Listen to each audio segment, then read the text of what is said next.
Now, I was reading my Bible this morning, and I was in the book of Hosea, and there was a certain scripture in the book of Hosea that inspired the show that you are going to witness or listen to today. I didn't plan on talking about Afroman. It was something that I didn't care about. He's ignorant as far as I'm concerned, and I don't talk about ignorant people. Congratulations to him on his recent legal victory against police who invaded his home under false pretenses. But that's where my celebration of Afroman ends. See, in the book of Hosea that I was reading, there's a scripture that talks about reaping what you sow. That scripture is found in Hosea, the 8th chapter, in the 7th verse. And the scripture warns us, for they have sown the wind, and they shall reap the whirlwind. We as Black Americans, and really just as Americans, period, stand today in a whirlwind of our own making, trapped in circular logic that feeds our demise while we point our fingers at everyone else. But most importantly, we point our fingers at the horizon. Look at Afroman, for example.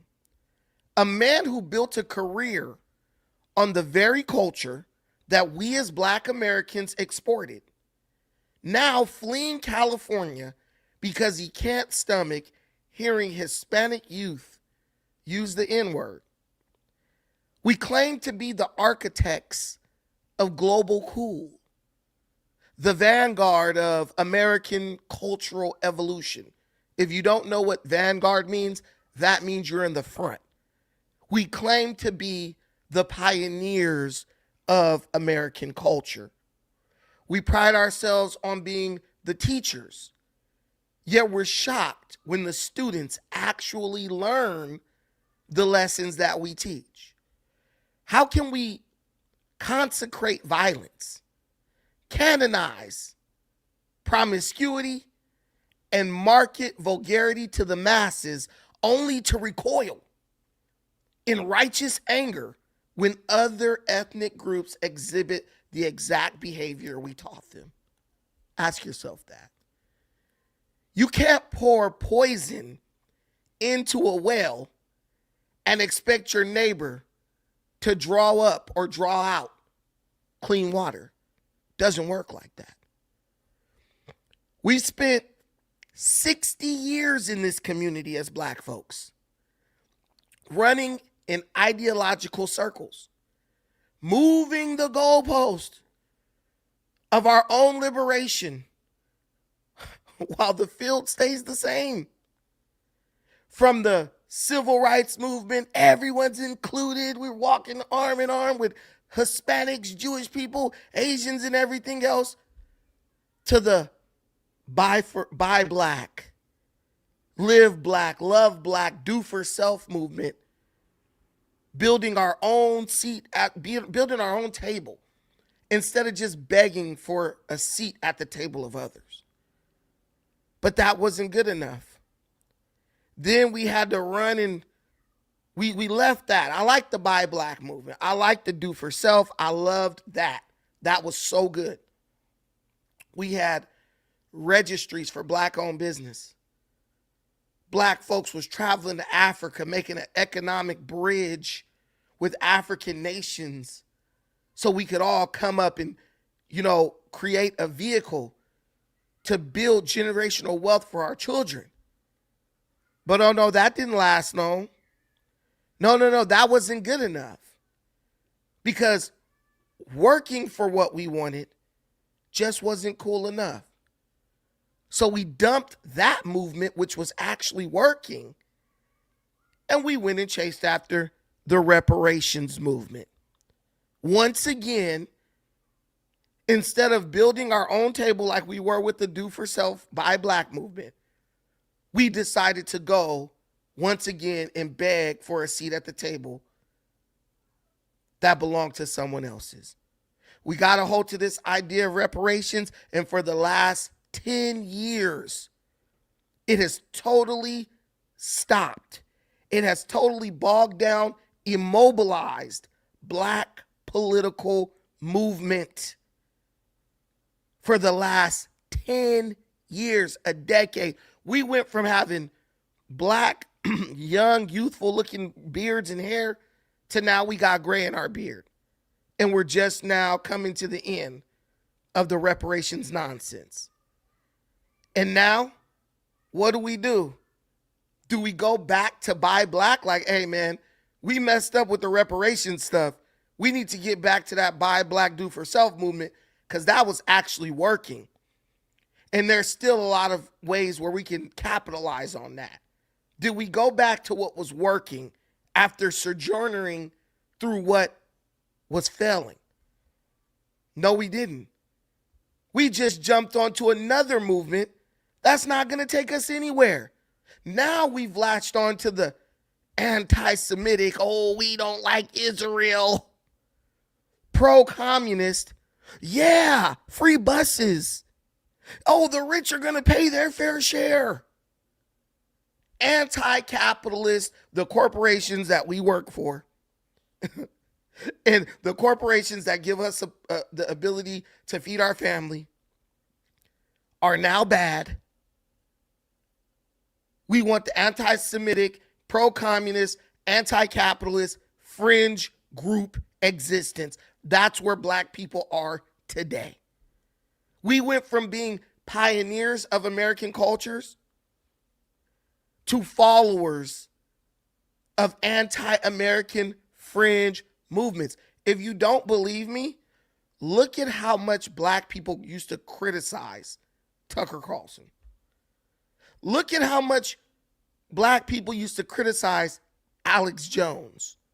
Look how much Black people used to criticize Candace Owens, Megyn Kelly, or anyone who they perceive to be pro-Trump. Now that these people have expressed sentiment that is against Trump, all of a sudden Black people are following these people in droves. Suddenly the people who you laughed at and called a joke have become your leaders. Instead of saying, ha, we told you Trump was all bad. Sucks for you guys. We're going to keep doing our own thing. Now, we didn't do that. We started following these people who just, not even 2 years ago, we were totally condemning. I got one question for you all watching this right now. Where's the progress? While we pivot from one ism to the next, we remain stagnant. Where is the progress? Or are we simply anchored to a self-defeating hypocrisy? Ooh, can't use that word talking about Black folks. It's time to go switch. Time to go watch No Jumper. Uh-oh, he talking too much sense. Uh-oh, time to go watch The Jam. Uh-oh, time to go watch All the Smoke podcast. Because he used the word hypocrisy, because he told the truth about who we are. He told the truth about where we want to be. But one thing he did not tell the truth about is where we have to be, because we don't have to stay here. Compare our internal chaos, what we're dealing with right now, to the cold reality of global chess. You always hear the term that someone's playing chess, not checkers. Well, I'm going to talk to y'all like y'all playing, like we playing chess, not checkers. I'm not going to just dumb it down because I'm talking to a lot of people who may or may not be Black. Let's talk chess, right? While we're embroiled in Twitter war, online back and forth, not really back and forth, really online, one side saying what they think and why, and the other side criticizing what they think, but never being able to tell you why. Donald Trump is executing a blockade in the Strait of Hormuz. We scream about his recklessness. We're angry that he's doing what he believes advances American interests. We call him a monster for a conflict with Iran that has cost 14 American lives. We lost the war. 14 American citizens have died. Yet, we remain totally silent, or worse, we celebrate as thousands of black lives are extinguished every day, whether it's by abortion or simply by black-owned black violence in our own streets. We hate the old white man for making decisions that impact the entire globe, while we celebrate the old black man, Afroman, who's being run out of his own damn community by the very monsters that he created. We are a people who demand respect from the world while refusing to respect our own lives. In the book of Galatians, we back to this. I'm just going to become a preacher at this point. If y'all don't like it, go to hell. I don't care. In the book of Galatians at the 6th chapter, it tells us, be not deceived. God is not to be mocked. For so whatsoever a man sows, that he shall also reap. We've traded our moral authority for clout. We've traded our community for content. We are a culture that has become its own worst enemy, leading the world into a gutter and then complaining that it's dark and it smells like shit. It is time to stop being angry at the world for reflecting our own image back at us. If we truly want to lead, if we truly want to be the vanguards of global culture, as we claim to be, we have to first learn to lead ourselves. The doubters, the doomers, the black pillars, they'll keep you in circular conversations. Look at them now. Oh, doing Israel's dirty work. Look, bro, what does Israel have to do with us killing our own babies in abortion clinics? I'll wait. What does Israel have to do with black on black violence, shooting each other down, gunning each other down every day in our own community? You can blame the Jews, but the ones in Israel don't even got nothing to do with that. Why is it that we can see how Israel is controlling Donald Trump and leading him into the Middle East, and we're so cognitively like aware of that, and we're so insightful when it comes to that, but we can't see none of the solutions to fix our community or execute any type of plan based on them? I'm tired of that. I'm tired of somebody who sees 80 people get murdered in one weekend in Chicago and says nothing, telling me that the president is wrong and he's on the wrong path because 14 people died in Iran. You got 14 people dead as our army goes up against a country of 99 million people. But little Pookie and little Jimmy can't even walk to the damn grocery store, liquor store, corner store in their own neighborhood. And you got nothing to say. I'm not going to say Donald Trump is all right. And I'm not going to say Donald Trump is all wrong. What I'm going to say is Donald Trump is making calculated decisions on what he thinks is best for this country. When are you going to start making calculated decisions on what you think is best for your own community?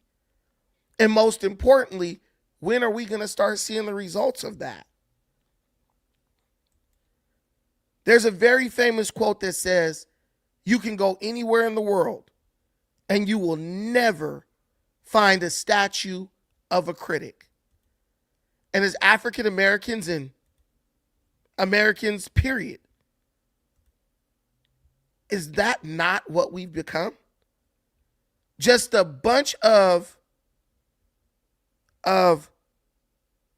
unsuspecting critics of everything we don't understand. You got somebody in the comments right now lying. Oh, it's 300 people dead. No proof of that. Just saying it because it makes him feel good. 300 people dead. He wants to believe that, so in his mind, it is true. But we all know that that's not the case. We all know that that's not the case. And now you got other people. Bucci, relax. I'm hurting their feelings. We cooking too hard for them. But I do this channel the way I do it for a reason. Sometimes you got to separate the sheep from the goats. Sometimes you got to separate the wheat from the chaff. Sometimes you got to separate the nice, good living plants from the dead, rotted out weeds. And that's what this channel does. This channel is like a purge. If you weak, you won't be able to hang. But if you about that life, if you're about life, this is the place for you. There's a scripture in the Bible where the good Lord says, I am placing both life and death before you. Choose life. In my heart of hearts, I believe that's what our president is doing. I believe he is choosing the preservation of the many over the emotional, baseless lies of the few. Would you have the strength to do that? Would you have the strength to do that in your own community? Come on, y'all. Somebody said, are you pro-choice? No, I'm pro-life. Tell me what you're doing to preserve life. Because I got African Americans telling me, Brandon, Trump got 14 people killed. So in the next election, you should vote for the party that literally is responsible for promoting the deaths of over 1,150 unborn black fetuses a day and thousands of black young men's deaths in major urban cities around the country per year. So 14 dead is so the 14 dead is supposed to make me run across the aisle and vote for thousands dead. And it ain't even no war. Here we go. A fetus is not alive. See what I'm saying? All you got to do is speak on the facts, and the demonic natures and thoughts of these people will totally be exposed. This guy, Too Strong for Life, always come up here lying. I don't know why he do that, right? Oh, Brandon, I'm going to teach you something today. Comes up here, looks dumb, keep running and talking, and then eventually we Google what he's talking about, and it turns out that what he says is an absolute lie. And I'm going to give you a prime example. He's already done it. What did Too Strong for Life said? I didn't cook this dude a million times already. Look. I didn't cook this dude too many times, but you know what? I'm fat. I love a good barbecue. By the way, I got my blood work results back. All good. They're right here. Is this it? This is it. All good. I'm not gonna die anytime soon, so I'll be here. I'll be here to make you mad, Too Strong for Life, for a very long time. Everything was good. Even my damn cholesterol was good, which was a surprise to me. See? All my results. So yeah, so y'all can hate me more, even more. I guess that little bit of working out I do is doing a little bit of something. So this guy said, a fetus is not alive. We typed that in the AI. A fetus is biologically alive, as it possesses human DNA, metabolizes nutrients, and goes through cellular reproduction. While the biological existence of a fetus is generally accepted, whether it's considered a person with legal or moral rights, or when human life begins is a philosophical, in a philosophical or legal sense, is subject to intense debate. But if something is not alive, why does it need nutrients? If something is not alive, how does it grow? Can something that's not alive grow naturally? It all connects, baby. It all connects. What does a fetus have to do? I understand. What I'm learning is a lot of people in our country are very like surface level things. What does a fetus have to do with war? Well, you guys are willing to kill thousands of fetuses, which are living organisms, but you draw the line at 14 people dying in a conflict that is saving thousands, if not millions of American lives. Bro, he said it's a clump of cells. Yeah, but they're alive. Cells are alive. So look what he says. He says, oh, it's just a clump of cells. Let's look up if cells are alive. Are cells?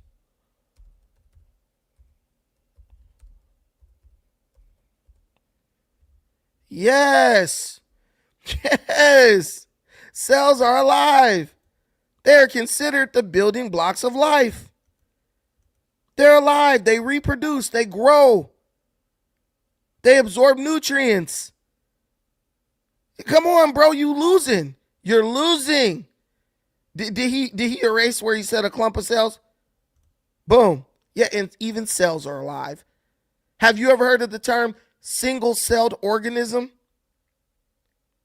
Yeah, organism. You didn't do biology, not even one semester in college? I'm telling you. Guys, listen, the people a lot of us are allowing to influence us are really just stupid people. They're just dumb.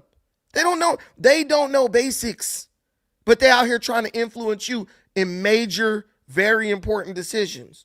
And because I get up here and I understand the basics, I'm able to destroy these dudes. You guys think I'm so intelligent. I'm not that intelligent. I just know the basics. I just know the basics. I did my blood work, right? First thing they check in your blood work is your white blood cell count. And then they check your red blood cell count, right? Those cells are alive.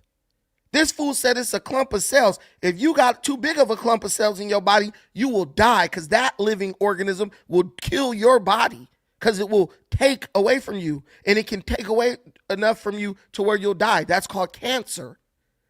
That's where one living thing consumes so much that it kills another living thing. But I'm the one retarded. You know, because I'm the one talking about facts, looking at my own blood work. I'm talking about facts, but I'm retarded. But that's where we live, guys. We live in fucking bizarro world. When you talk truth and science, you're retarded. But the same people was screaming, follow the science during COVID. No, too strong. You're retarded. And you're worse than retarded because I know you know that what I'm saying is true. But just to be a contrarian, you'll say anything. You're a damn supervillain. You'll kill the whole world just for $1 million. You're crazy. I care about every cell that dies. Every single one. Every single one. The Bible says that God knows every single hair on your head. He counted them all. And he cares for even the little birds of the heavens. So if he made me in his image, then I was created with the capacity to care about everything. Not just in a hypocritical way like you.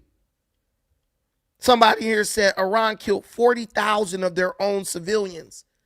And they definitely did. But 14 Americans died, and oh God, Trump's a tyrant.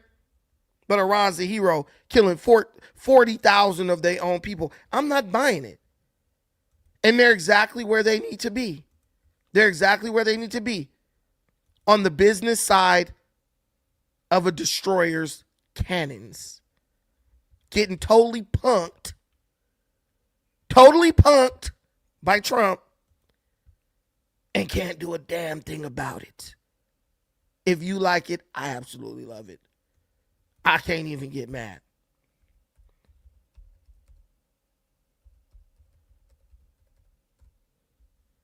But a lot of people wonder, how does this guy like juxtapose or compare street hood drama nonsense, right?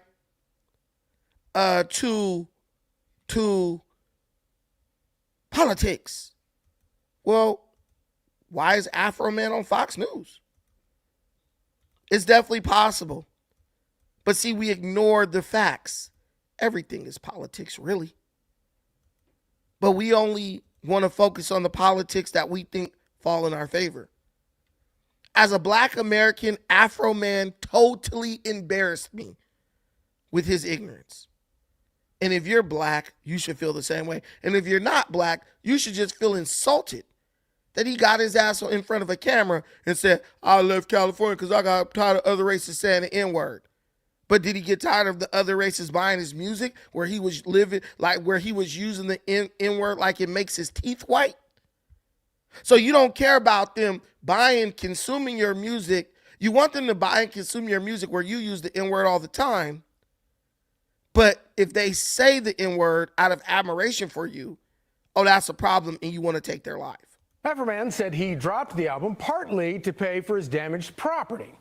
Other hits from the album include Why You Disconnecting My Video Camera and Will You Help Me Repair My Door? But the cops were not laughing. They sued him for defamation. On Wednesday, a jury sided with Afroman, saying his Lemon Pound Cake album is protected free speech. Afroman, the free speech warrior we didn't know we need, joins me now. So great to have you, Afro. So Fox is ignorant. He's the free speech warrior, but has a problem with other groups saying the N-word. Like Black folks own the N-word. You can say the N-word around me all you want to. I ain't an N-word. And if you my dog and you be like, yo, my nigga, I'm like, what up, my nigga? I live in California. Go to the park. You got Asians calling each other the N-word back and forth. They talking to each other with that. Why would I get mad if they say it to me when they say it to each other? But we used to tell them, oh, it's a term of endearment. When people say, why do you humiliate each other like that? We used to do our mental gymnastics. Oh, it's a term of endearment when we say it. So then the other group said, well, can it be a term of endearment when we say it? I'm just being real with you. You come to Cali, other groups of people are going to use the N-word. You go to Texas, there was a white boy, big fat white rapper named Jinx or something. He was saying the N-word. And all them Negroes around him was like, yeah, he could say it. That's my homie. He grew up there. Oh, but you know what it is? This is the reality with the N-word. The N-word is just another thing that Black people can arbitrarily weaponize against other groups of people whenever we feel like it. One day if they said, oh, bro got the impasse, he could come to the cookout. But if you mad at that particular white person, they said, now you want to fight him. It's like if someone steps on his shoe, he like, oh, it's all good. But then if someone he doesn't like steps on his shoe, now he want to fight him. Hey, you stepped on my shoe, motherfucker. It's arbitrary, and it's selective, and it's ignorant, and it's ghetto. And that's the kind of behavior Afroman exhibits.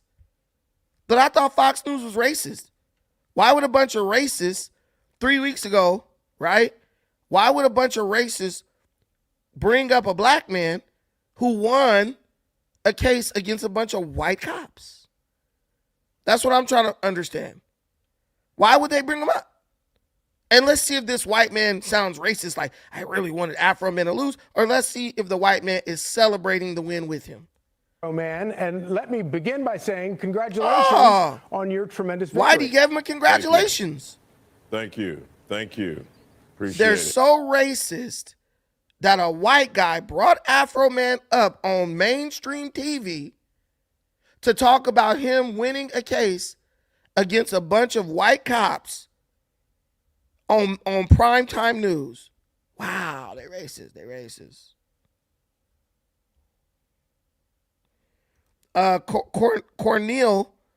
Carnell is saying, say the N-word in Memphis or St. Louis. Nope, that's out. Say it in New York or Cali. Bro, y'all killing each other. They ain't got to, once y'all done eradicating each other, they come in and say whatever they want to. Do you ever notice that the Black people from the most ignorant, violent places with majority black folks, you ever notice they always trying to tell somebody what they can and can't do and are offended by a word, but ain't offended by the insurmountable violence that is destroying their communities on a daily basis? The white man, Donald Trump, had to come in there and save y'all from y'allself.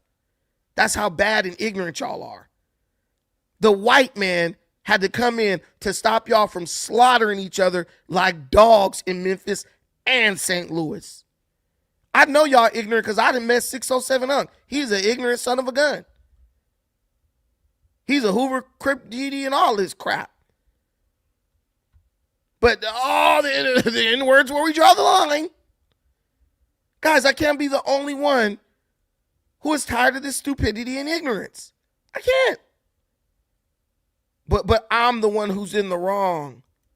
This guy too strong. You insult us every day. We insult ourselves every day. We insult ourselves every day. Too strong. Click the link and come up and tell me how me sitting here telling the truth about my community that I belong to is insulting you as a black person. Just tell me. Tell me. LTZ, stop. Oh, so LTZ, you done turned on me too. Trump is my Jesus now. Okay, man. Oh, all right, man. Whatever you say, bro. Whatever you say. You ain't the first. You won't be the last, I'm sure.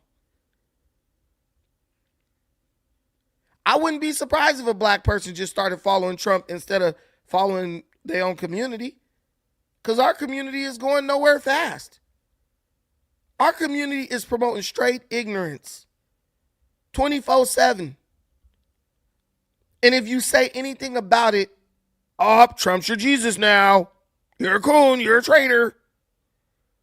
I don't understand how a bunch of people expect loyalty when they can't even be loyal to themselves. It just blows my mind.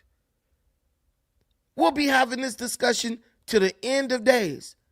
But guess what? The days are going to end far sooner for the black community than anybody else. Because while I'm up here sitting talking shit, and you up here sitting up here defending bullshit, black people slaughtering each other every day. Black women in the abortion clinic annihilating fetuses. Do you know how many black children are aborted in one day in America? 1,150. And that's on the low end of the estimate. And Too Strong will tell me that I'm offending black people. No, black people are being offended every day inside of Planned Parenthood. That's who should be offending you. Me, I'm just calling your attention to it, so you're mad. It's not my fault. There's nothing I could do about it. The other day, you're right, D-Man. Nick Cannon said, yeah, Democrats are the party of the KKK. Roland Martin's big fat ass get out there. Nick Cannon needs a history lesson. He doesn't know anything about history. Nick Cannon doesn't know anything about the big switch. Nick Cannon doesn't know anything about the big switch and calling us buffoons. We dumb. We don't know what we talking about. And I just sat there listening to that shit and I just was like, man, Nick Cannon way smarter than Roland Martin.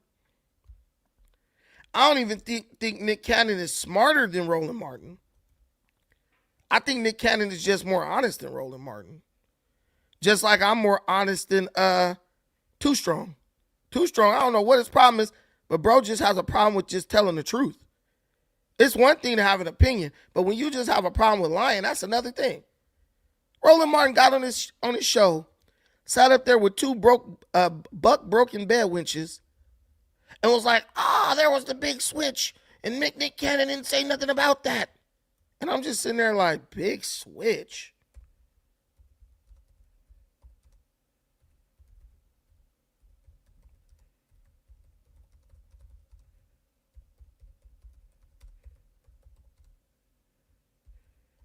I'm like, the big switch, and now I got all these black folks. Oh, Brandon, you lying. The Democrats ain't the party of the KKK because all of the ones who was racist, they went over and became Republicans. I said, no, they didn't.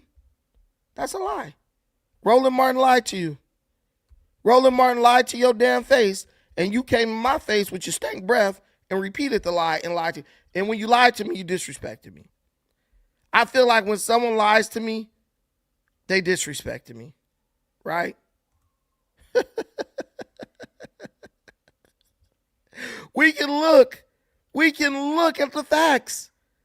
We can look. That's the beauty of the internet. Y'all still running around talking about, oh, the big switch, the big switch. Y'all looking dumb with a phone in your pocket that could tell you all the answers. See, them ain't my type of black folks. When you say the N-word, those are the N-words. Because N-word, jigga, it means stupid person. When you say stuff like, Brandon, there was a big switch, we'll use a jigga. Because you just being stupid. That's the only question you got to ask to kill the big switch argument. How many Dixiecrats, this was what the racist Democrats was called, how many Dixiecrats switched to the Republican Party between 1960 and 1980? So 1960s, 1960s, midway through 1970s, that's what I call the civil rights era, right? Tells you right here. Between 1960 and 1980, the shift of Dixiecrats to the Republican Party was a gradual realignment rather than an overnight mass migration. While many white Southern voters shifted to Republican presidential candidates starting in 1964, what does it say? White Southern voters shifted to Republican presidential candidates starting in 1964. Most continued electing Democrats to state and local offices with full partisan realignment not completing until the 1980s or later. Prominent switchers. Strom Thurmond of South Carolina, he was a racist. In 1948, Dixiecrat presidential candidate switched to the Republican Party in 1964, signaling a high-profile defection. Other notable switches included former Texas Governor John Connally, but he was a governor, and Virginia Governor Mills E. Godwin Jr.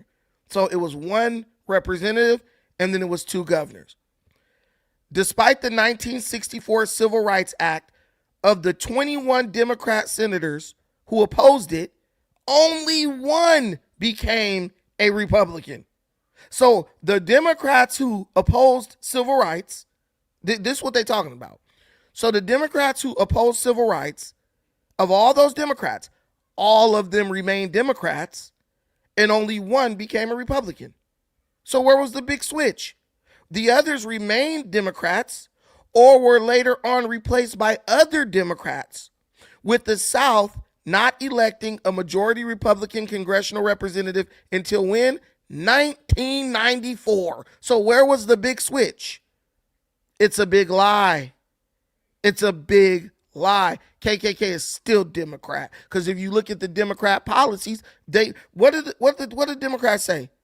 We ain't got to go after them no more. We just watch them kill each other. Like, think about it. Let's be real. Let's talk like men. I'm going to put this on there, up here. KKK not Democrat no more. That's a lie. If you look at the Democrats Party's policies, they're still destroying black lives on a daily basis. What party promotes abortion? Abortion kills more blacks a day than the KKK ever could. Even at the height of the KKK, Democrat-promoted abortion kills more black children while they're still in the womb every single day than the KKK ever could. 1,150. That's 1,150 black babies are annihilated through abortions that Democrat politicians promote within the black community. They are still the party of the KKK. They just changed their methods. That's it. They just changed their methods. That's it. Meanwhile, Republicans are working to try to get rid of abortions to one extent or another.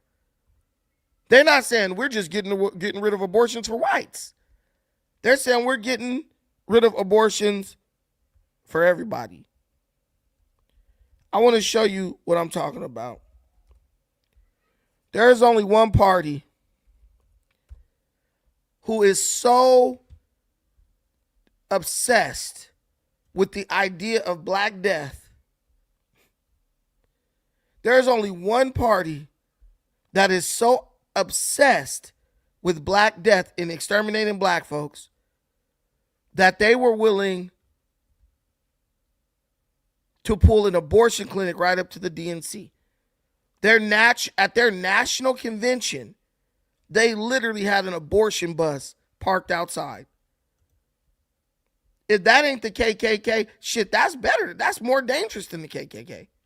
What does it say? Planned Parenthood Mobile Clinic near the DNC offers free medication, abortions, and vasectomies. Look, they literally had an abortion bus on wheels at the DNC, y'all. Oh, they're no longer the KKK. Shit, they better than the KKK now. Did you see the Republicans putting an abortion bus in front of their national convention? The KKK is still alive, and it's still within the Democrat Party. They just have figured out more clever ways to exterminate you. And because you're mad or whatever you mad at, I still don't know what Black people mad at Republicans about. You'll accept it. You cheer against Trump right now. Oh, Trump. He killed a satanic dictator. We need to vote Democrat for more abortions. It doesn't make sense. It doesn't make sense. The IRGC killed 40,000 Iranian lives. Trump, in fighting IRGC, has lost 14 lives. And the Democrats promote over 1,000 Black deaths a day. And that's not even including the Black communities that they rule over, where they constantly try to defund the police and let violence run rampant. To argue against me on this is a losing argument. And when people respond with pure anger, they're just ignorant. They're blinded by their ignorance because they've been trained like perfect little stooges. That's what the Democrat Party did to them. They trained them like dogs to believe whatever the Democrats say. And what's funny is the Democrats will tell you, yeah, go get an abortion. We support that. They'll just ignore that. I'll ask you a question, Democrat sympathizers. Why are the Democrats encouraging Black people to exterminate their babies while encouraging illegal immigrants to come into the country and have babies? I'll wait. I will wait. I think I deserve a like just for that. Can y'all hit that like button? Can y'all hit that like button and help us reach our super chat goal? Can y'all show some love for maybe one of the only channels up here telling that real truth? Ask yourself the question. Why is it for your baby the solution is extermination? But for the illegal criminal alien immigrant baby, it's open arms, food stamps, Section 8. The Somalian babies, they getting billions for daycare for their kids. Your baby gets to be annihilated before it lets out its first good cry. What's the difference? Why is it okay for you? Why is one thing okay for you, but it's not okay for these other people? It's a game. The Democrats have not only the Democrats are like, we see them waking up and now we want to exterminate them before they fully realize that we've been their enemy all along. I'm being real with you. The Democrats are like, we see them waking up and we want to exterminate them and replace them with another group before they fully realize that we have been their enemy all along. That's real. And you don't need me to tell you. Just go do a little bit. That's what Too Strong should be spending his time. The guy who thinks a baby is just a clump of cells. Why do you cry so damn much and say absolutely nothing? Too Strong, how many kids you got? None. Tell me how many clumps of cells you got. He's mad now because I cooked his ass with facts and receipts earlier. L.A. Thorn the Martian, what up, brother? Too Strong, click the link, man. Hey, what's up, man? I was cooking too strong in the freaking in the chat, man. I saw you cooking his ass. But yo, Margaret Sanger, who founded Planned Parenthood, was not only a eugenicist and progressive, but she idolized Adolf Hitler. Huh. And they hate Hitler. The Democrats love to say like, oh, Trump is on the right, and they love Hitler, and I'm like, no, you have progressives who vehemently defend Planned Parenthood, probably not knowing that the founder of that organization was a Nazi sympathizer. like they can't connect the dots. Like, I swear, Too Strong might have failed Hooked on Fox as well as biology and science more times than I flicked on a light switch, because he has no understanding of biology or any subject that he's talking about, man. Yeah, bro, it's kind of, I be tripping. Somebody in the comments said, well, white Democrat women like abortions too. This has to do with bodily autonomy. But black women get abortions at double the rate, more than double, almost triple the rate of white liberal women. It's like if you take everyone in the United States, take all the abortions in the United States and put that on a chart at 100%, black women make up almost 50% of the abortions. And here's the scary thing. Go ahead. The 1150 figure that you mentioned earlier, I did the math. That's almost 500,000 dead every single year. Yeah. And you know what I'm saying? Like, could you imagine how many black people there would be in America if we didn't kill 500,000 of our babies a year? Just think about that. I mean, there's like how many, A.G. Gaston's, Alonzo Herndon's, freaking. We would probably be Alexander Dumas, man. Like, we would probably be the largest group in this country, because we've been doing that since like the 1970s. Yeah, like we would probably be in the, like, if you included everyone who got aborted, it's like over 25 million. And that's over what Adolf Hitler did in like 4 or 5 years, during the Holocaust. And that's on par with like Stalin. Right. You got black folks screaming, 14 troops have died, bring them home. Can we have the same sentiment for our aborted black children as we do for the American troops who made the decision to go fight war in conflict and sign up for the military? You don't care about your own children, but you care so much about the troops. But the reality is you don't care about either one of them. You just care, you pretend to care because you feel like you can weaponize that against Trump.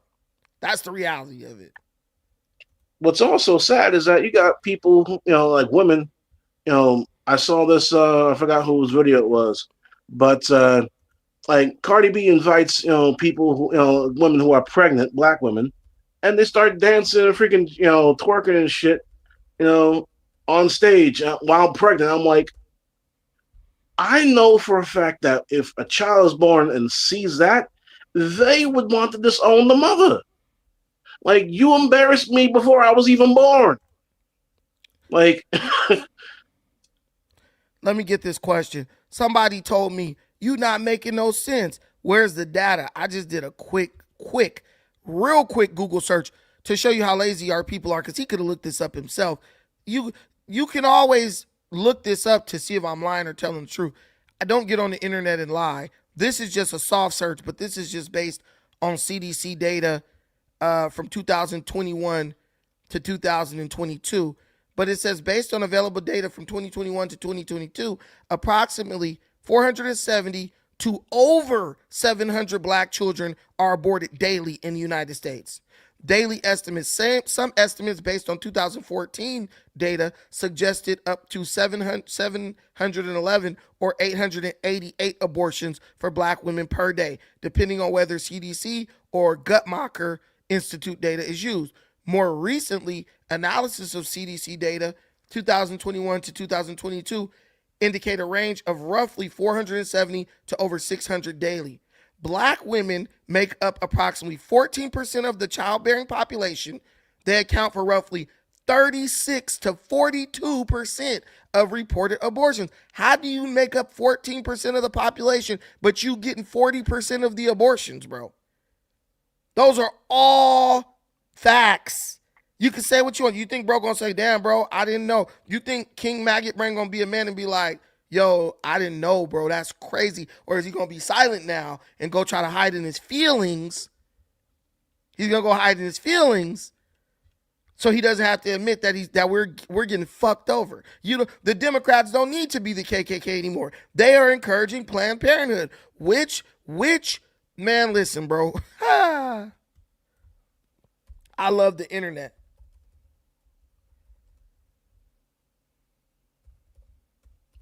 Brandon, why don't you look up who Margaret Sanger was? Bro, See, know who she is. and try and fact, just fact check me to make sure that I'm on point. I will. Look, they know who she is, bro. But I'm still gonna do it. Okay, let me see this right here.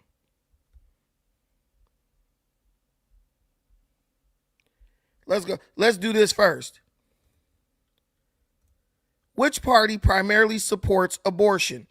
The Democrat Party primarily supports access to abortion, with approximately 80% of Democrats believing it should be legal in all or most cases. Their platform generally defends abortion access and reproductive rights.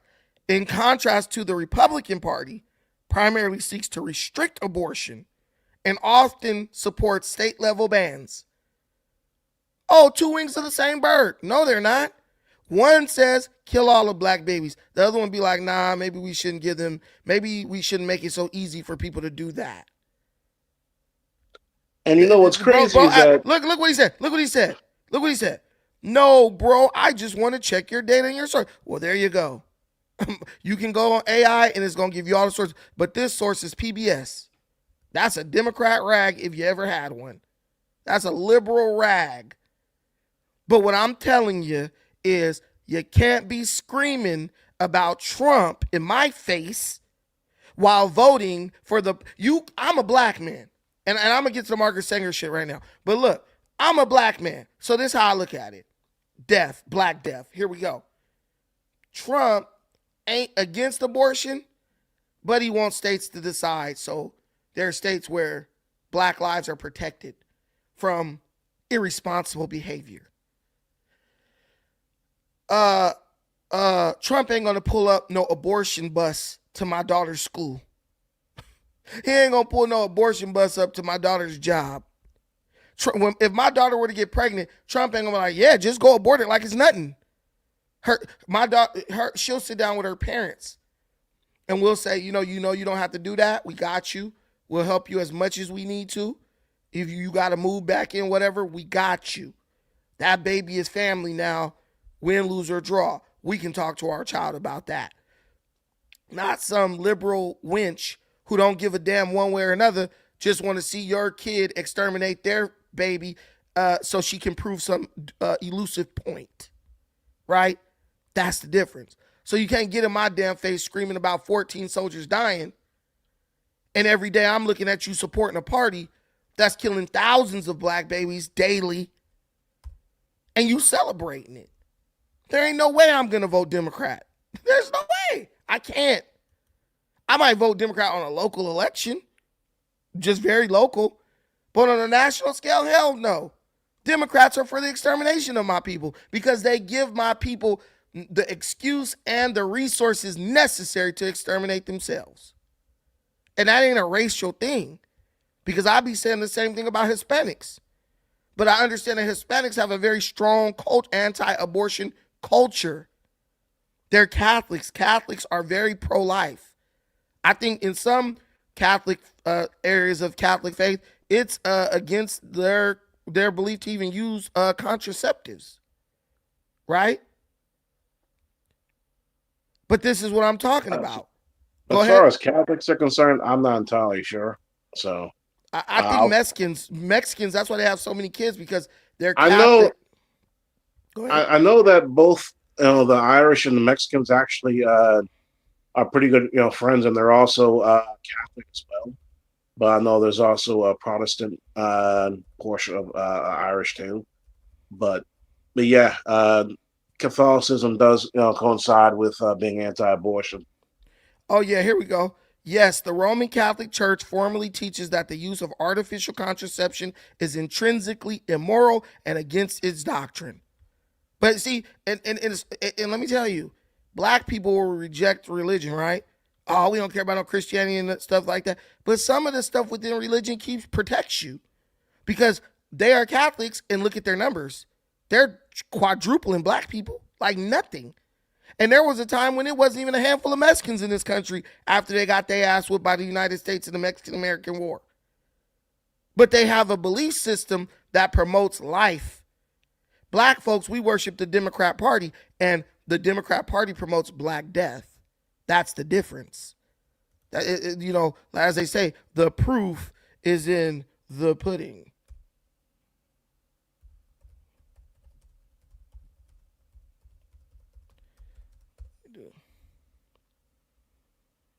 Okay, let's go here. So Margaret Sanger is the person who founded Planned Parenthood. And this write-up is from, wouldn't you know it? Planned Parenthood. That's the source. Margaret Sanger, founder of Planned Parenthood, is widely criticized for her ties to the eugenics movement and racist views, with some claiming she aimed to limit the black population. While she advocated for birth control access, her engagement with eugenics and controversial remarks, including in the 1939 Negro Project, have led to the accusation of targeting black Americans, a legacy Planned Parenthood is currently confronting. Eugenics and race betterment. Sanger believed in improving. Now, mind you, Planned Parenthood is the one writing this shit. So they're acknowledging that their founder was a eugenicist and she was a racist. Sanger believed in improving human genetics and supported restricting reproduction from those she deemed unfit or defective. She often referred to people as weeds or undesirables that needed to be eliminated. According to the 1923 New York Times, interview cited in YouTube reports. The Negro Project in 1939, while intended by some as a health initiative involving black leaders, critics argue the project was designed to reduce the black population. A quote from a 1939 letter is often cited, where Sanger stated, "We do not want word to go out that we want to exterminate the Negro population, and the minister is the man who can straighten out that idea if it ever occurs to any of their more rebellious members." KKK speech. Sanger once boasted about speaking to the Ku Klux Klan's women's branch to discuss birth control.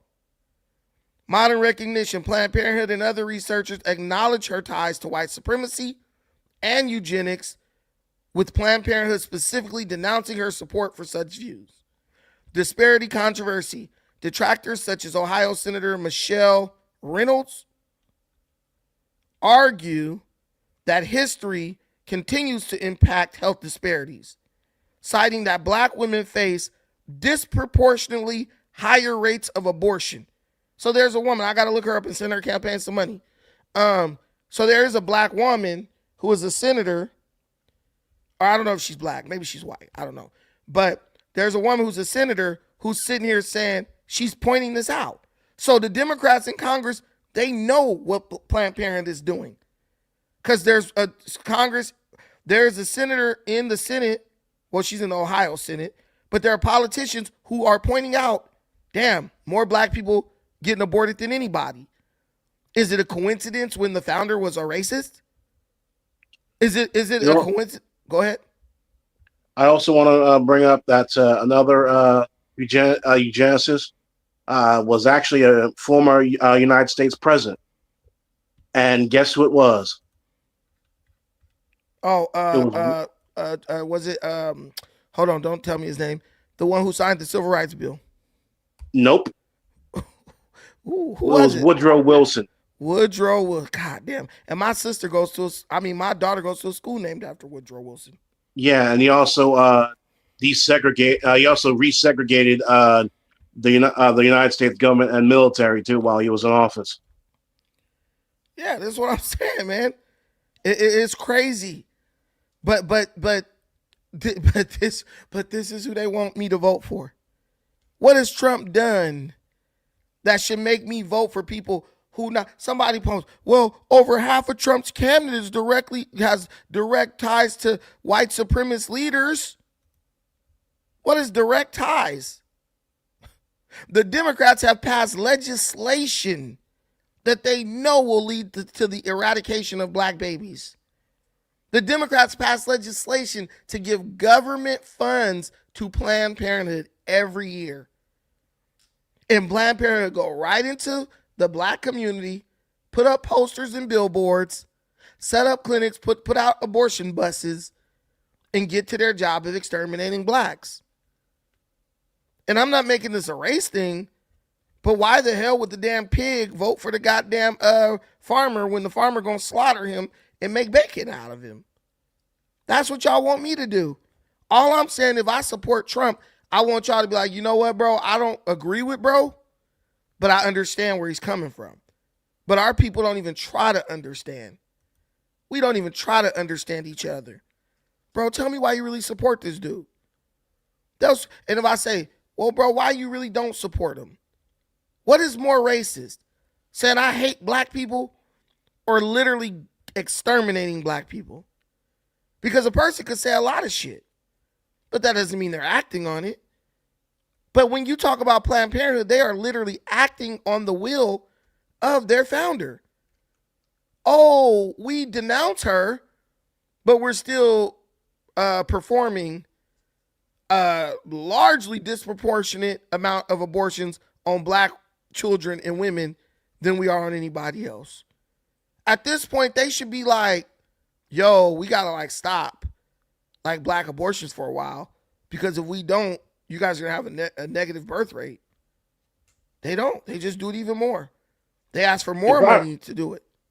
If I remember correctly, I think it was 1 year, not that long ago. I think it was like maybe 2021 or 2020 or something like that, where I think it was like in New York. Yeah, it was New York, where the abortion rate was so goddamn high among blacks that the actual birth rate was actually negative in New York. Mm-hmm. If I'm not mistaken. And somebody said, oh, those black women asked for that. Listen, man. When someone's constantly suggesting you do something, that becomes your first course of action. Oh, I'm having a baby. Let me eradicate it. Because that's what I've been hearing since middle school. Oh, if you get pregnant and it's an unwanted pregnancy, just go to the abortion clinic. They don't do that in most white communities. They'd be like, oh, you could give the baby up for adoption. Back in the day, your grandma would raise you if your mama didn't want to raise you. We don't even do that no more. It's just the easy answer. You know how many kids were raised by their grandmothers because their moms didn't want to raise them? How did extermination work out for them? There's many kids who are doctors, lawyers, famous people. Yeah, man, my grandma raised me. Those people wouldn't be here right now. If it was left up to Planned Parenthood, they would have got exterminated. But, you know, Trump's the bad guy. Trump's the bad guy. I got it. I get it, guys. I get it. I get it. Trump is bad. Democrats are good. Don't know why they're good. Don't know how they're good. You can't even tell me how they're good, but you know they're good. That's all we know. We don't know how they're good or why they're good, but we just know that they're good. Hell, I'll take your word for it. Because the Democrats the Democrats are so good. We got the homeless people in LA freaking popping out of sewers like they're freaking Master Splinter, or like this is Demolition Man. You remember that movie, right? Yeah. With Sylvester Stallone and Wesley Snipes, when you had the poor people living underneath the city, in the sewers and shit. Yeah, just like that. He that's ate a crazy. rat burger. I remember when the dude Stallone ate the rat burger. It was disgusting. But yeah, I love that movie. That's some Chinese shit, man. I love that movie though. I love that movie. Guys, listen. I'm gonna talk more about the Trump situation, but I got to talk about this if this is still something. Oh my God, Lord have mercy, baby Jesus. Baby Jesus in the manger. I gotta get this clip of Jada. I gotta get this clip. Dude.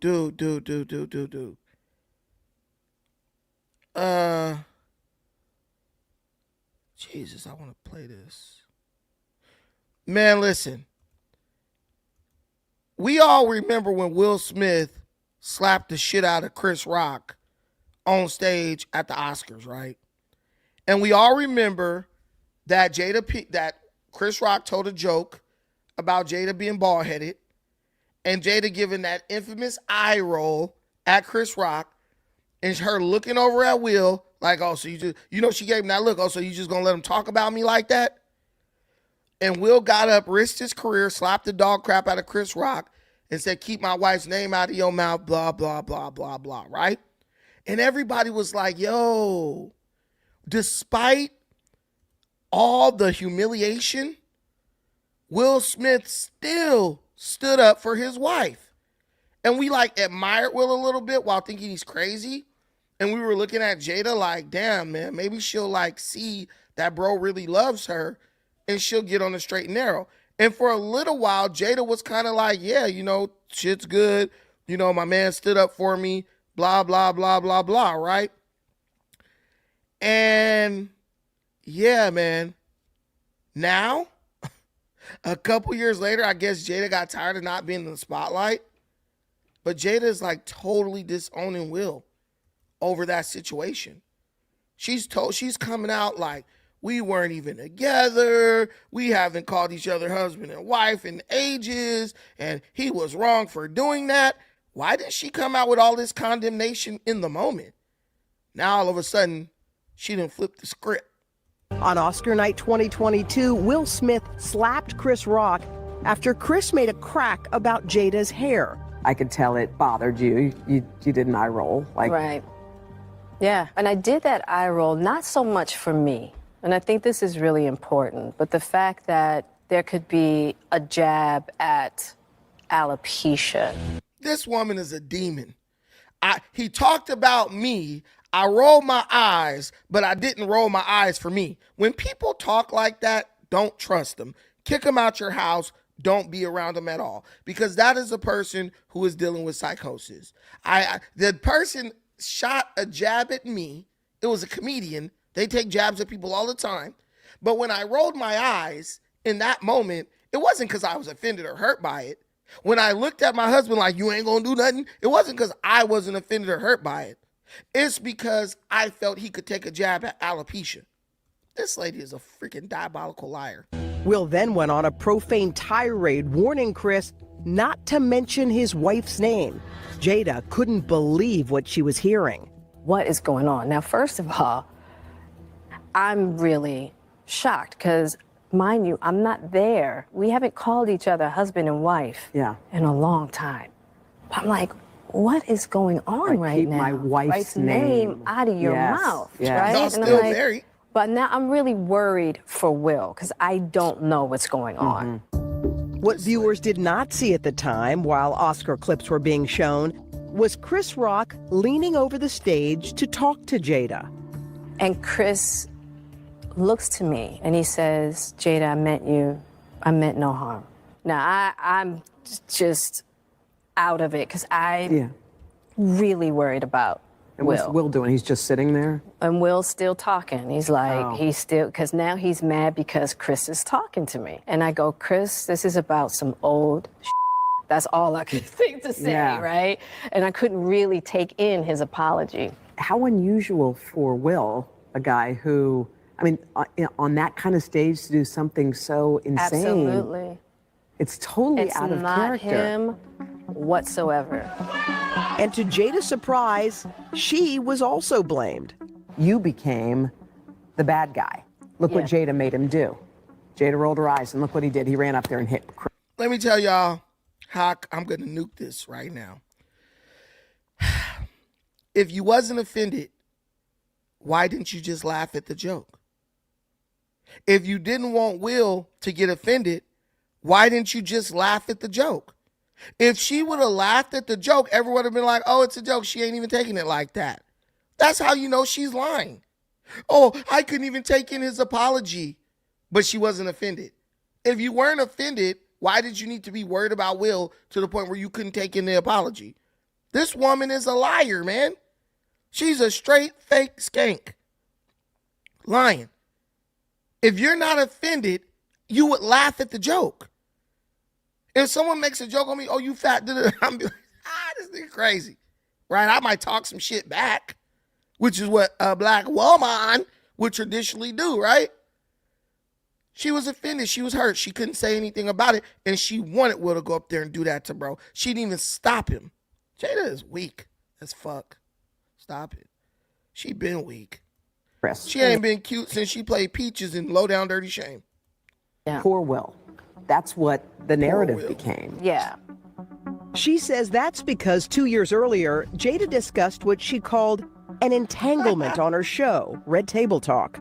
My honest opinion about that is that narrative had more to do with the false narrative that I helped to create on the Red Table. So poor Will because of the adulterous wife. Yeah. Who forced him to go to the table and sit there, you know what I mean? And now look at what she's done. She has the power with an eye roll to make him go up and slap somebody on stage. So that was from her point of view. Jada has always had power over Will Smith because bro has been obsessed with her ever since she was getting smashed by Tupac. And Will was coming out, and let's be honest, he was selling more records than Tupac. And he's from Philly, and he got a little bit of street in him, and she bombed, and he low-key, I felt like he was a little bit in competition with Pac. But what he didn't understand was Pac saw Jada for what she really was, a damn hood rat. Will should have tried to go after Janet Jackson. He's a dumbass. I would have went after Janet. Will could have got Janet, bro. Will could have got Janet. Oh, yeah, but you know, these women, they love gay dudes. Will could have got Janet, man. But he chose this. He chose trash, bro. And this is what happens. This is what happens when you go skim the bottom of the damn ocean for critters. And she set this dude, man, this will be studied one day. How she destroyed this man's image diabolically for really no reason. Because if you're not happy, just get a divorce. Hollywood celebrities do this all the time. Your kid's been big and grown. If you're not happy, get a divorce. She's still married to him. And let me tell you something. The only reason she's married to Will is because of the name. That's it. If she goes back to being Jada Pinkett, ain't nobody gonna freaking she won't even be able to nobody will answer her phone calls. But if she keeps Will's name on, people will say, well, that's Will Smith's wife. Out of respect, we still got to keep entertaining her and throwing her movie roles. Well, if she divorced him, she going to get paid out, Josh. She's still going to get the money. But what I'm telling you is that Smith on the bottom of her name, that's her claim to fame. That's her freaking meal ticket. That's all she got. That's all she got. Hey, Brandon, I'm going to drop down. I got to go into work early tomorrow. All right, bro. Thank you. But thank you for having me on your platform and let me speak my mind, man. And keep doing what you're doing, man. No worries, man. Thank you. Appreciate you. Guys, please don't forget, we do got a super chat challenge. 10 super chats of any amount, $1, $2, $10, whatever you want to give. We just are trying to keep the lights on for this channel. And your support means a lot to me. But this girl, Jada, whoa. Man, if I was Will, I'd divorce her ass and go marry me a 25-year-old dude. That's the only way you can get back at a woman like this. Go get you a 25-year-old with a full head of natural hair, and I'm telling you, take her everywhere, Big Will. Take her everywhere, Big Will. You would be married to him if he had all that money. Why would I marry a man? That's stupid. I just think Will and Dwayne Martin hanging out. Who was that who said that Dwayne Martin stole their husband? Who was that? Was that Tisha Campbell? She reaped what she sowed with the sabotage of Martin. She got what she deserved for sabotaging Martin. I don't feel sorry for her at all.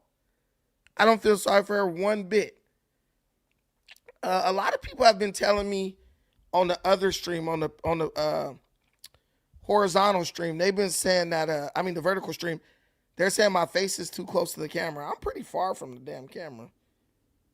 I don't know why it shows close like that, but I just backed away a little bit more. But listen, man, these women is doing their thing, man. Let me tell you, the stuff with August Alsina is something probably most Hollywood wives do. She just told the business for views and clicks on the Red Table Talk. And where's Red Table Talk now? Are they even doing that still? Probably not. It was just a flash in the pan. You embarrass your fucking husband, not only in front of the world, but in front of his damn kids. And your son's all messed up, and now we know why. Because, like, dude, you're screwing his friend. He brought a friend over like, hey, this the homie right here. And you're like, yeah, mama got to get hers too. Girl, Jada, you could have got anybody. You could have got one of them old pookies in the hood. Loose Cannon would have smacked you. He likes smacking down rich women and making them pay ransom. All that was a humiliation ritual, man, in my opinion. But I hope Will bounces back, man. We all secretly root for Will, right? And we all secretly wish death upon Jada. I mean, that was a joke. That was a joke. But if Jada Pinkett went away, no one will remember her. She will be remembered as nothing more than the woman who tried to destroy Will Smith. She won't even be remembered for Peaches. She should have just stayed right there when she did Peaches and left it at that. Somebody said she looked good in Matrix. No, she didn't. She looked horrible. And then they made her old and she looked even worse. Yeah, this ritual is done. She's fully accomplished it.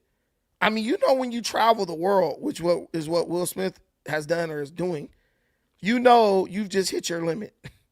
You've hit your limit in your reality. You like, I gotta like cross continents in a private jet just to feel like I'm alive now. Man, he needs to bring back. He needs his Independence Day. We'll definitely need to go do another Independence Day reboot. They need to make it where like the dad didn't actually die. He was abducted by the aliens, and then he come back. Somebody said, I'm telling you, Jada was only cute in Low Down Dirty Shame. That is it. Shame. Why you don't ever take me out?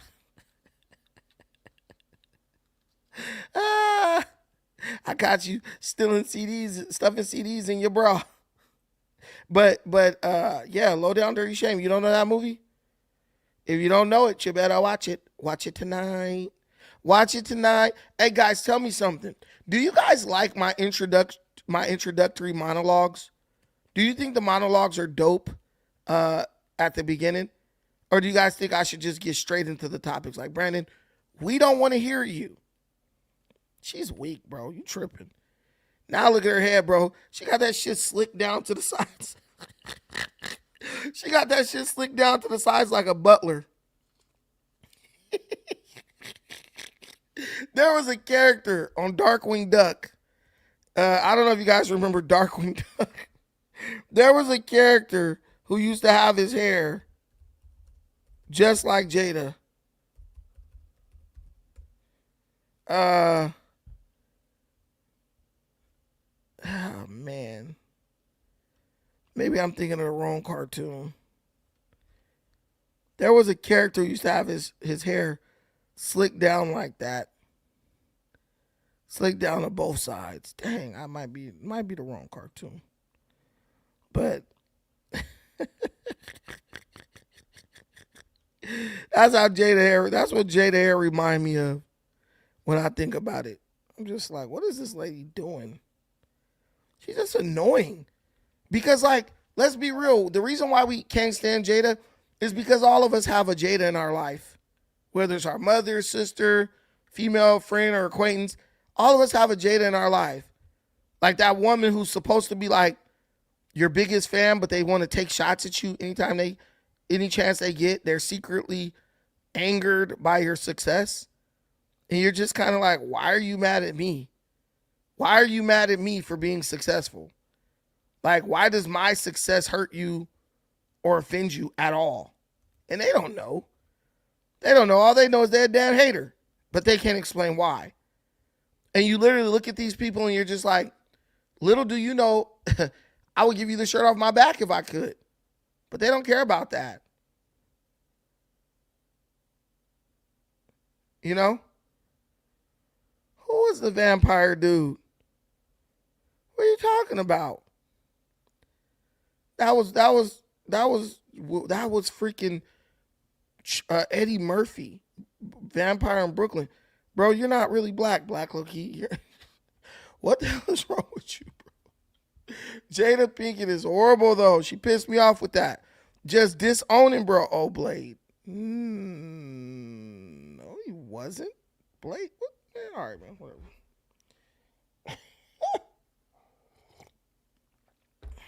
But yeah, so she pissed me off with that. You know what you did. You know what you started. You know you made Will crash out. And now you're going to try to play like, oh, that was all Will. Bro, you're not blacker than me talking about somebody from Low Down Dirty Shame was in Blade. Not a single actor from Low Down Dirty Shame was in Blade. So what are you talking about? Oh, the vampire with the duck bill and vampire teeth. One of them. Right.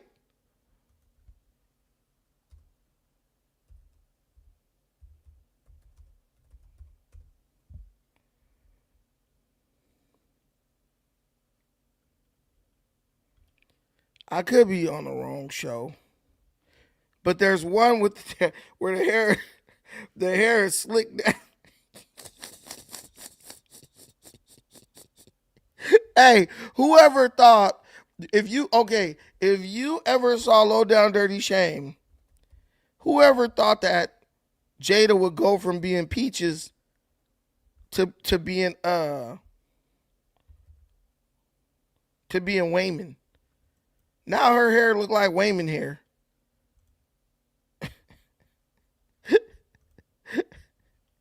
Y'all remember Wayman when you messed her up? Next time get light. Last time you got me Supergirl.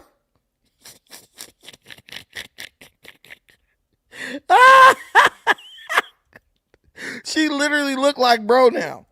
That's so funny. She literally looks like this dude now. I think this was a dude in Low Down Dirty Shame who was Peach's roommate. Now Jada look like bro. She went from being Peaches to being Wayman. That's the joke Chris Rock should have said. See, I need to be a writer for this dude. That's the joke he should have said, and everybody who knew about that movie would have been cracking up laughing. Jada look dead like Wayman now when you look at her hair. Yoo-hoo, Wayman! That's the best scene in the movie. Hey, Bernard. Bernard. The white dude slaps him. If you need a little steamed milk in your mocha latte, in your double espresso, I'm your man. Oh, God. Excuse me. Damn. I can't even think about that movie without laughing. That shit is funny. You know when you remember every line, you know the movie was funny. You know, hey guys, do me a favor, please hit the like button. And if you haven't already, subscribe. We are in subscriber mode. We blew past 22,000 subscribers. No, she's not. Liar, Black Loki. Don't nobody even care about Jada, bro. Without Will, Jada Pinkett would have been relegated to obscurity years ago. That's why she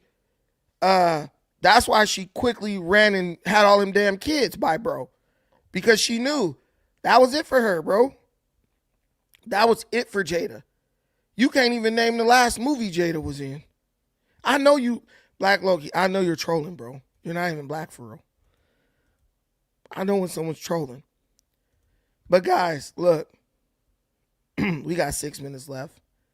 We have 6 minutes left in the show. Now's the perfect time to hit the like button, share the video, subscribe if you haven't already.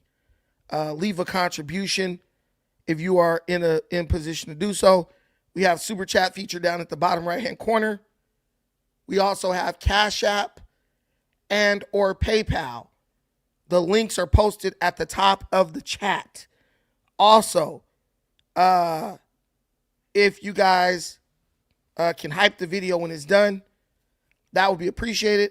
But I'm not closing out right now. I'm gonna talk. I'm gonna cook. As long as y'all support, I'm gonna cook. So if y'all like these shows, the more y'all support, the more I'm gonna cook. So apparently, a few minutes after Trump did this blockade, right? It's having a huge impact on the oil. The United States is now about to sell oil to every country on earth. There are tankers, oil tankers, that are leaving the Strait of Hormuz right now, and they are headed to America to buy oil.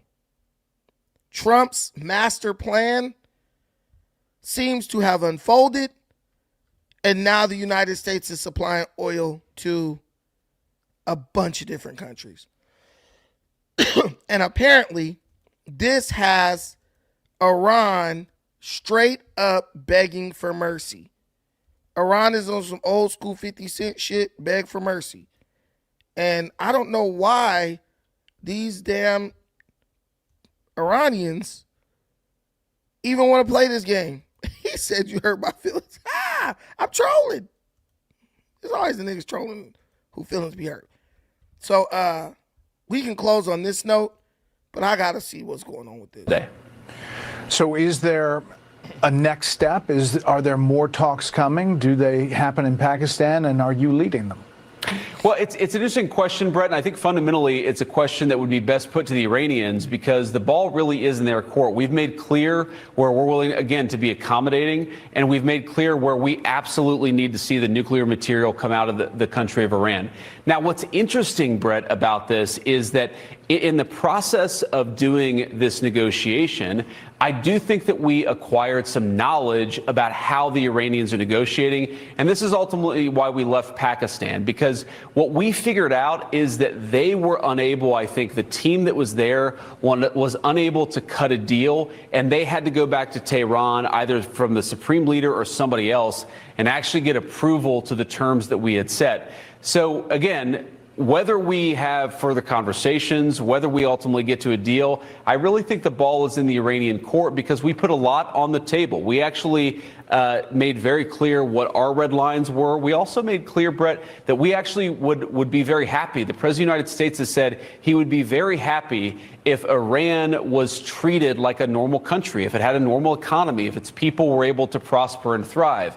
But in order for Iran to be a normal country economically, it's going to have to be a normal country from the perspective of not pursuing a nuclear weapon, and it's going to have to be a normal country from not pursuing terrorism. And so there really is, I think, a grand deal to be had here, but it's up to the Iranians, I think, to take the next step.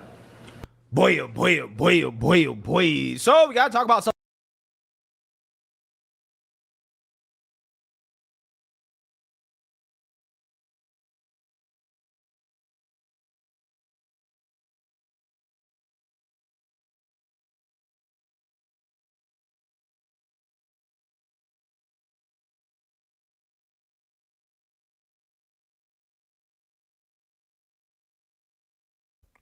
Guys, so I don't know if you guys know this, but this is going to piss off the doomers, and Iran is winning the war, guys, right? So basically, Iran agreed to stop their nuclear program for 5 years. So as tough as they are and they're winning the war, right? That's what they say, right? These guys came to the table and were like, we'll stop the nuclear program for 5 years. J.D. Vance and them boys was like, hell no, you got to stop it for 20 or indefinitely, right? The guys who they sent to negotiate could not make that deal. So they have to go back to Tehran and talk to whoever is in charge, right, to see if that deal is okay. But if you're giving up making nukes or nuclear program for 5 years, that's telling me you're getting your ass whooped. Because why are you agreeing to stop your nuclear program for any amount of years if you're winning? How are you winning? If you're the one ready to make the greatest concession, you did all this so you could maintain your nuclear program or retain it. And then you come in like, we'll give it up for 5 years. Please don't kill us. Please don't hurt us. BS. I'm calling BS, right? So that is what happened. Now they're asking the United States to remove this blockade. Trump has gone super. Y'all didn't push this boy Trump. I think some of the criticism is like getting to Trump, bro. Because bro is going ham right now. He calling out everybody. F China, F Russia. We blocking shit. Ain't nobody coming in and out. Y'all was testing bro about Iran, and bro didn't straight up G-check the whole planet. It's crazy. Yeah, we're blocking the strait. How does America do that without being the most powerful country on earth? I know my doomer friends told me, well, if America does that, my doomer friends told me that if America did anything like that ever, China, Russia, Iran, and whatever other country would gang up and beat the shit out of America in a war. I don't see that happening. Of a blockade and crunching the numbers, you're saying the cost to the regime ultimately and collectively would be some $435 million a day. But this is essentially a staring contest, is it not, as to who will blink first and who can publicly at least withstand more pain? Why do you think that this blockade could even last as long as you say that it could? 2 weeks seems like a very long time.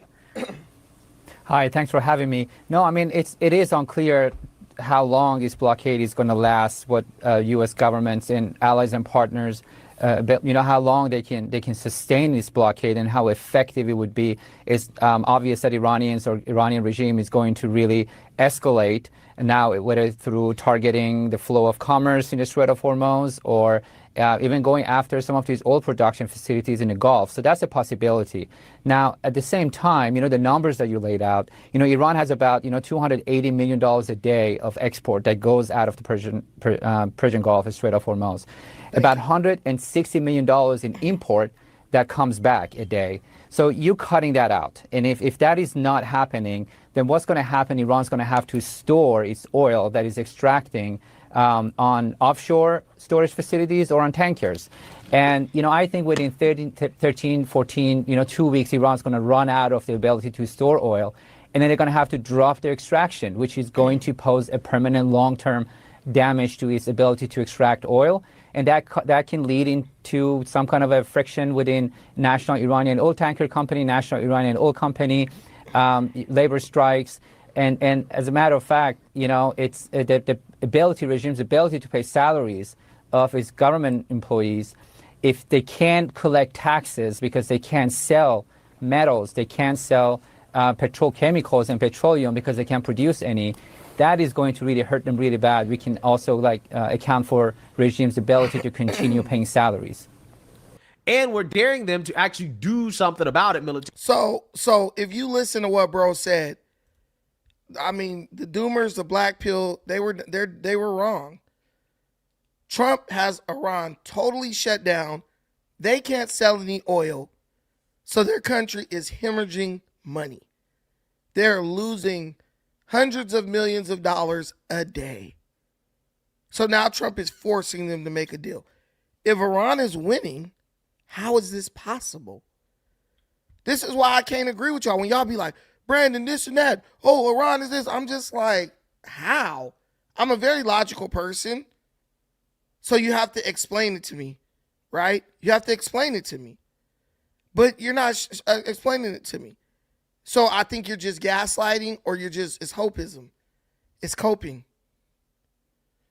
It's copium. Dude, and this is the worst part. Trump is now selling oil to the countries that would ordinarily be buying it from Iran. So it's like a dope dealer just came in and invaded your turf. And it's like, yo, this is my territory now. This is all me now, bro. You ain't got nothing. Ain't nothing over here for you. Keep it moving. I mean, I don't think you could get hold any more than that. I don't think it's possible to get hold any more than that. Of Iran is 10 hours in, and it's already beginning to bite. Right now we have a blockade. They're doing no business. I didn't like seeing boats come out if they were doing business with Iran, but if they weren't, no boats came out. So now Iran is doing absolutely no business, and we're going to keep it that way very easily. Don't forget, their Navy is gone, their Air Force is gone, their anti-aircraft is gone, their radar is gone, and their leaders are gone. That's a lot. The president's warning, if any Iranian ships come anywhere close to our blockade, they'll be immediately eliminated.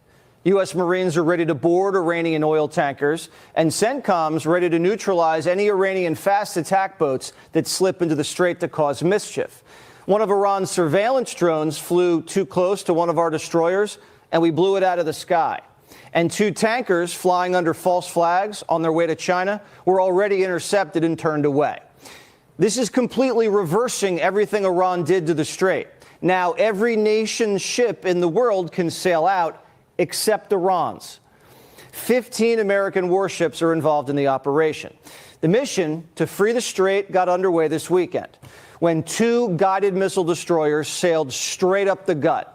The USS Frank E. Peterson and the USS Michael Murphy were the first 2 warships to bust into the strait since the start of the war. The regime threatened to attack if American ships entered. We did it anyway, and they did nothing.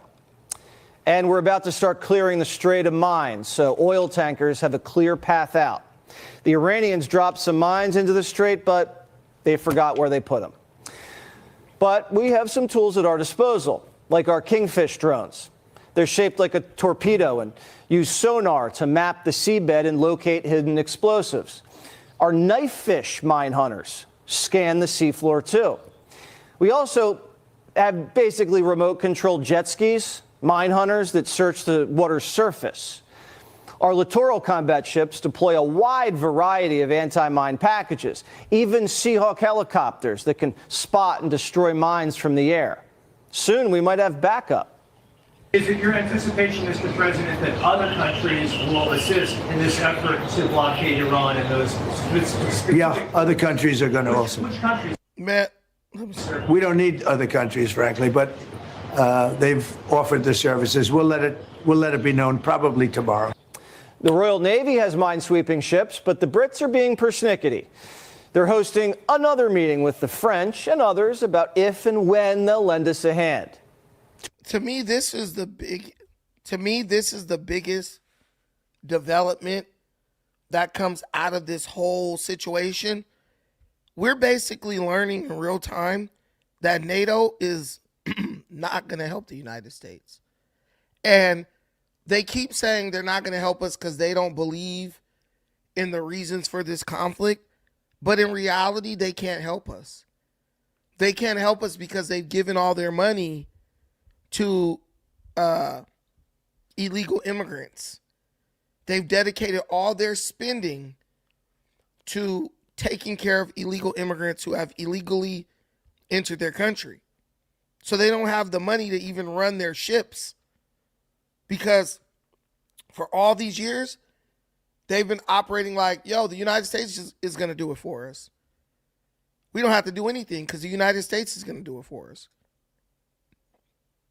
I believe that the American people need to stop with this, oh, they're our allies shit, and be real. We've just been getting used by these countries for like the past 30 years. They've just been using us. They don't have to spend money on their military because they're like, yo, the United States military is going to take care of everything for us. And we're learning that. the UK, they only have 2 destroyers or 2 aircraft carriers, and one of them doesn't even run. So they have 1. And the one they have, they can only deploy for 8 hours at a time. And even then, they need to get oil or fuel from America to run it. I'm being real with you. We need to seriously consider getting the hell out of NATO. It's a waste of money, waste of time. It's just a waste all around. And I, for one, don't see why we're still bothering with them. But yeah, the Iran situation is, in my opinion, is pretty much done. It's pretty much in the books because they can't even fight anymore. They can't even field an army, right? They can't even field an army, and they talked all that garbage. They talked all that trash, and look at them. They're just struggling. They're suffering. They got nothing. And I, for one, always knew this was the case, but so many people, they believe that, oh man, in America, we love an underdog. We watch too much Rocky. We watch too much Rudy. We love an underdog story. But unfortunately, in the real world, in war, especially at these high stakes, with these military budgets, it ain't likely that Iran is gonna come back from behind and get the victory. They're not the Patriots in football. So I don't know if I'm even gonna talk about Iran anymore, because at this point they're just getting embarrassed. They're down 120-0, and they still keep trying to convince themselves that they have the United States right where they want them. But guys, that's going to be the end of the night for me. I'm going to call it. Thank you so much for watching this. It was great to be here with you all. We had some great comments.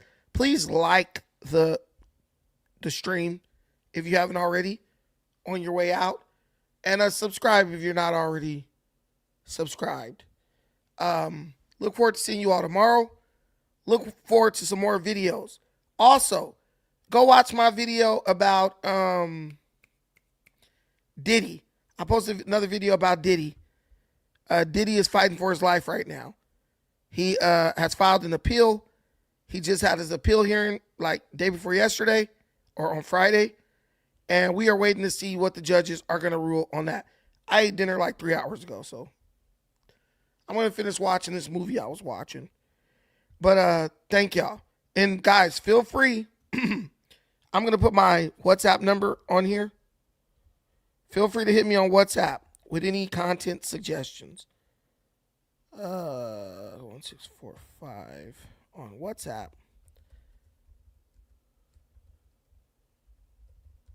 With content suggestions. So if you guys want to suggest any content, hit me at that number on WhatsApp. I will respond. That is my media number. You can just shoot the articles, whatever. You can just run them straight to WhatsApp, and if it's good, I'll do a video on it. But thank y'all. So until the next time, take care of yourselves, but most importantly, please take care of each other. Peace.